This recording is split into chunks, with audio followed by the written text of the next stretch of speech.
Good evening সবাইকে। সবাই কেমন আছো? আজ আমি গিয়েছিলাম রামরাজাতলা, বহু পুরনো প্রাচীন এই রামরাজাতলা রাম পুজোর রাম মন্দির।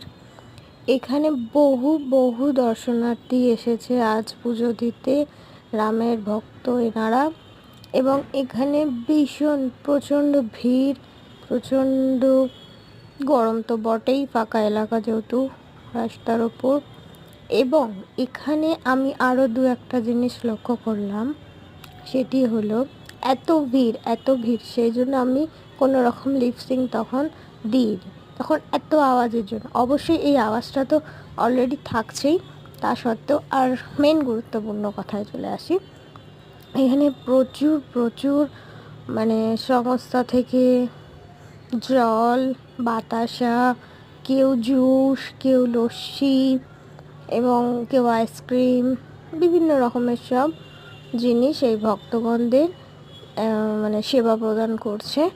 দেখে খুবই ভালো লাগলো। আমি অনেক বছর এই হাওড়া শিবপুরে আছি, মন্দিরতলাতে আছি। আমি জন্মেছিও হাওড়া শিবপুরে, কিন্তু আমি এই রাম পুজোর দিনে রাম মন্দিরে এসে পুজো দেওয়া বা এই যে ভিড়, ভক্ত সমাগমের যে পরিস্থিতিটা, যে অ্যাডভেঞ্চার বলেন বা একটা ভক্তিমূলক একটা মানে খুব একটা বেশ আনন্দ সহকারে বা এবং ভক্তি সহকারে একটা যে সময় কাটানো, সেই জিনিসটা আমি এই ফার্স্ট টাইম পেলাম বা উপভোগ করলাম।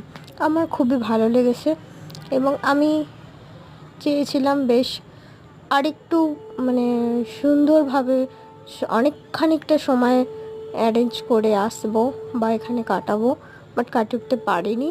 যাই হোক, দেখো সবাইকে, এনারা খুব মানে ভক্তি সহকারে, বিশাল বড় লাইন। সব থেকে বড় কথা, কত ভক্ত এসছে যে লাইন আর শেষ হয় না।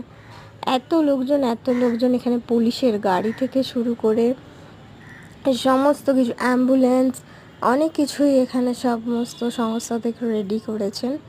তো খুবই ভালো লাগলো এখানে আমার এই সুন্দর মুহূর্ত কাটিয়ে এবং পুজো দিয়ে।